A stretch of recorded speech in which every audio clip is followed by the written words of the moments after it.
Welcome back, everyone. Welcome back, everyone. Sorry, I'm not sure what happened, but we're going to keep going. So, I was asking Michael a little bit about this new Democratic coalition, what it looks like. Is it the overeducated, college focused, coalition of 2025? And Michael was saying yes. So I'll let you continue. Yeah, no, I'll sort of just, yes, I think what has happened in the last 10 years is that suburban, educated white voters have moved from, not to cite, I mean, they've moved pretty dramatically, I'd say, from the Republican Party to the Democratic Party. So, not all of them, obviously, but Democrats now do better with this constituency than they had before. And that, I think, matters in two respects. One is it really helps you in off-year elections, in midterm elections, special elections, because again, as I said earlier, these are the people who vote. These people who consistently vote in every election. So that's one thing. The second thing is it gives Democrats a real inroad in places, suburban, like in Pennsylvania, outside of Philadelphia, you have places like Montgomery County and Delaware County. I mentioned earlier in Wisconsin, you have the WOW counties around Milwaukee. In Michigan, you have Macomb County and Oakland County. Even in the red states, you're seeing some of this happening as well. It's one of the reasons why, in Tennessee, you had this Democrat candidate do a little bit better because could run a little better with some of these sort of upscale, educated suburban voters, and not always suburban, but tend to be upscale and educated. So I think that gives Democrats a real, boost, and it gives them a pretty solid foundation because you're talking about voters. You got this group of voters, plus you have minority voters, black voters who are the most loyal constituency of the Democratic Party and tend to also vote at pretty large numbers. So it gives them a good starting point, I think, to try to win back power in 26 and 28. Now, the flip side, of course, is that Republicans have made inroads. Well, I should say this: Americans have continued to consolidate their hold among sort of working class voters. But one thing that's interesting is that in 24, like we'll talked about, Republicans doing better with younger voters and with Hispanic voters. Boy, that faded pretty quickly, didn't it? So Hispanic voters, the numbers with Trump's numbers are atrocious, and with young voters, they're even worse. Actually, I think I've ever seen a candidate fall this dramatically, 30 or 40 point shift from 24 among younger voters. I'm sorry, not 24, from the beginning of the year, from sort of February and March. So this is a real problem for Republicans. I think Democrats have a much stronger base in 26. Now, when at 28, the big question for Republicans is, can they keep winning these occasional voters, which is really the key to Trump's victories in 20 and 24 and 16. He won voters who just don't vote in any election, but are Trump-only voters. The problem for Republicans is they've not shown any ability to mobilize those voters when Trump is not on the ticket.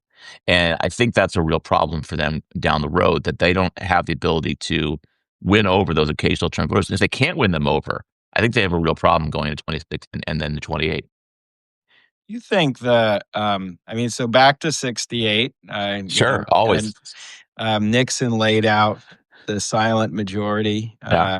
And there's an argument that over time, that part of the country did kind of leave the Democratic Yeah. coalition. And that's what we're talking about. Do you think this affordability agenda offers a way to try to win back some of that coalition, or is this more illusory as an issue?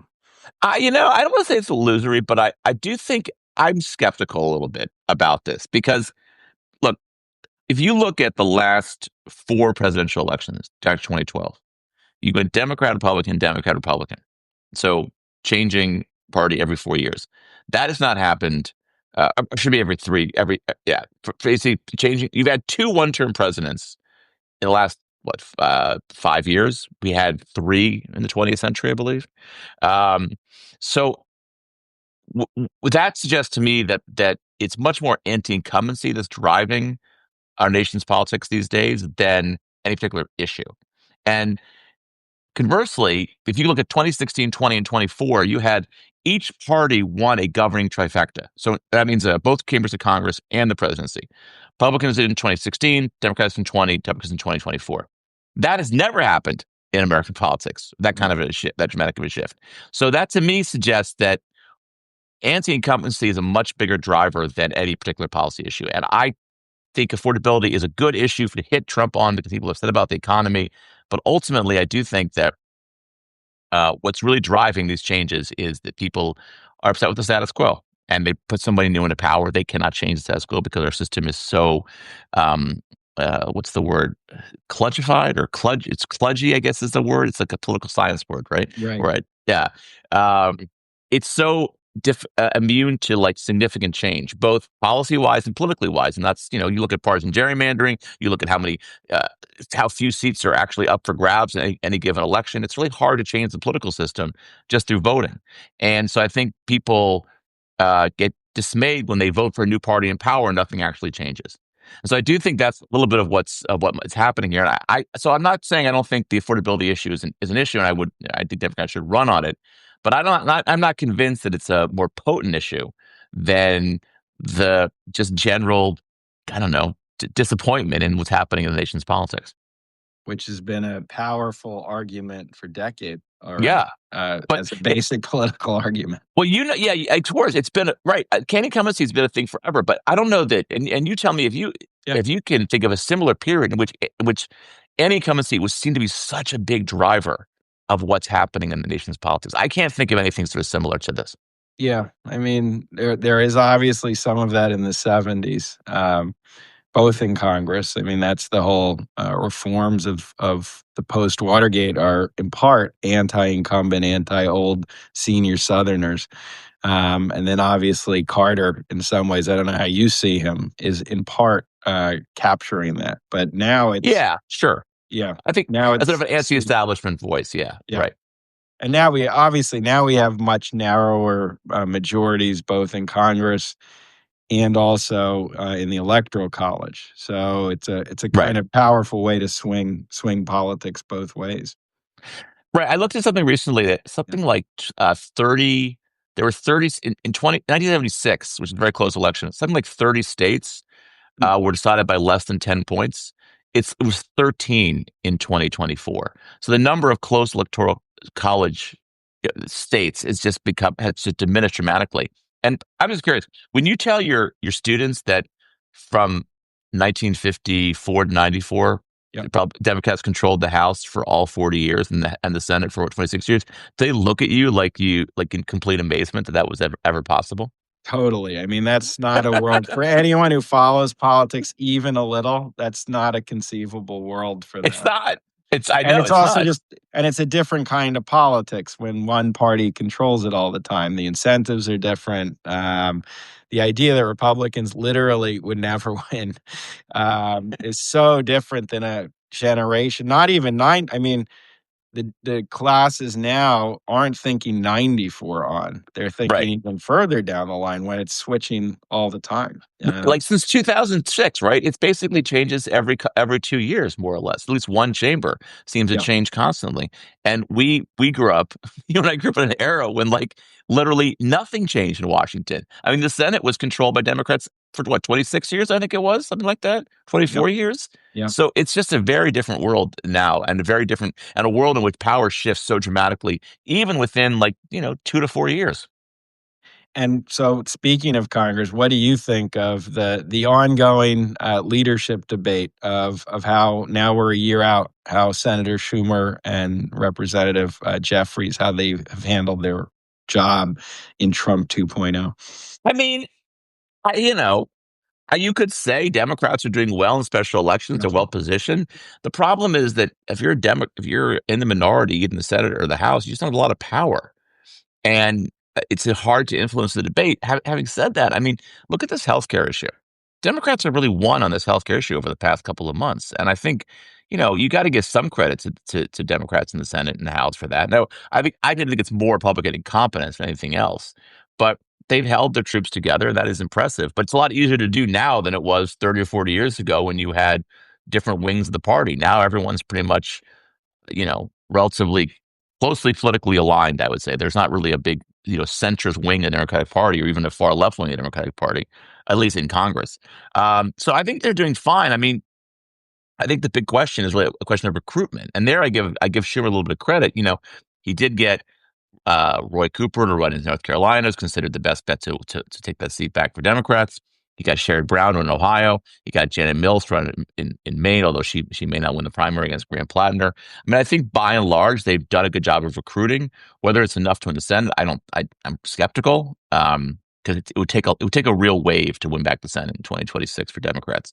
Not impossible, but certainly difficult. But by and large, I think they've done as well as they can do with the hand they've been dealt, which is not a great one. And then I have another question that I get asked all the time, but now I can ask you. Before I Sure, do, let me thank everyone all the subscribers who are watching us have the conversation. And sorry for that glitch. And paid subscribers, we really thank you for supporting our Substacks. That's how this all works. And we hope some of you might consider becoming paid subscribers to absolutely. have more conversations like this. I get asked all the time, I'm sure you do, how does this moment compare to 1968 or to the late 60s, early 70s, some variation of that. And I'm curious, since you wrote a book on that year and on that election, how do you see not just the Democrats, but the kind of moment we're in historically? How does it compare to that? I always used to resist the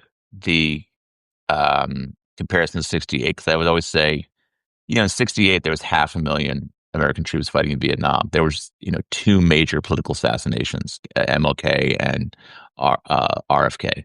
There was the longest period of sustained violence since the Civil War in American history. That was right after the assassination of MLK. So, in the sense of like violence and instability in the country, I don't think it's comparable. But having said that, the level of partisanship and polarization is like nothing. Is like it seems worse than 68. And I think the long term threats to American democracy are so much greater now than they were then. I mean, I think the threat there was just a real lack of belief in the political system and a real sense of dismay at the war and the inability to stop the war in Vietnam. Although, you could argue that certainly the process of stopping the war began in 68 when LBJ stepped down. Um, but now it just feels like, and I'm sure you have this feeling too, you see things happening in Washington that in any normal world would be huge scandals and are basically forgotten within a day or two. And I think that's the big difference that we've become inured to a level of dysfunction, a level of uh, norm breaking, norm shattering, norm violating that again I think would have been unimaginable to us in our earlier life, and now it's just become sort of the background of American politics. So I think in that sense, um, we're in a rare place right now in American history, not a good place. And I just think it's also like it's just depressing when you see someone like Trump go around and I keep coming back to this thing he said about Rob Reiner, 2 weeks ago. That was so horrifically awful and just was kind of forgot within a day or two. I mean, we just have become a nerd to just really, really bad behavior by the president of the United States. And I don't know. It's not like anything I've ever seen before in my life. That's for sure. No, I think you're right. I watched, there's a documentary on, I can't remember which, maybe HBO or one of those, on Yoko Ono and John Lennon, in 1971 and 72 in Greenwich Village when they moved there. It's Really? really phenomenal. It captures New York in that period, but two things. One, it captures kind of the threat of violence that just hung over the air all the time in Absolutely. politics. And so there was an eerie, um, I'm not one to say because something's happened, I feel better when it's happening again, but you kind of see a climate that's very reminiscent of some of what we feel today. But also, I mean, the whole movie revolves around Lennon trying to do this concert to basically support the Democratic Party and to raise opposition to Richard Nixon and the war as it was unfolding, but through the conventional political process. Right. So Right. even Lennon at that time was still working within the parameters Within of the system. Yeah. yeah. So it's kind of interesting. Anyway, just to close, um, something. All right, so we've covered where the Democrats are. I had two questions here. We have a few minutes. One Sure. last thing I didn't answer: what the abundance, which again, it's been the theme of the year, the abundance crowd, Ezra Klein, Derek Thompson, all of that. What's your take on that? Not, politically, not so much as an argument that government should be Oh, better. yeah, yeah, I just say as a policy argument, I have no problem with it. As a political argument, it's not a winner. I mean, I don't think people just don't, it's too what's the word I'm looking for? it's too distant, I guess, from what people think, from people's daily lives. And I don't think people, the abundance crowd seems to have an assumption of po- policy knowledge among the electorate that I don't think actually exists. And I just think that you can running on that is not a way to win political office. Right now, the way to win, if you're a Democrat, to win political office is to run against Donald Trump. Period. That's it. Yeah. You could talk about affordability, and I'm all for that. But ultimately, what is driving the nation's politics is opposition to Trump. And when the incumbent president is at 36% in the Gallup poll for 2 straight months, right, that's what you're running on, not this sort of esoteric idea of abundance. Again, I'm not criticizing the idea itself. I want government to work better too. Everyone should. But as a political argument, to me, it's a non-starter. Final question. We're both deadheads. Are you a Jerry or Bobby guy? And what's your Jerry, favorite song? Jerry always, Jerry What's favorite? Do always. you have a favorite song? I mean, I guess if push comes to shove, I'd probably say Scarlet Fire is where I sort of I land. But that's going to change from day to day. Right now, I've been listening to Right. a lot of Broke Down Palaces, so it changes all the time. Depends on the mood of the moment. Exactly, exactly. All right. Well, I'm a Jerry guy too, so that makes this even better. There you So go. thanks for joining, and we'll talk again soon, Michael. Absolutely, Julian. Happy That New was a Year. pleasure. Happy New Happy New Year. Year. Bye Bye bye. bye.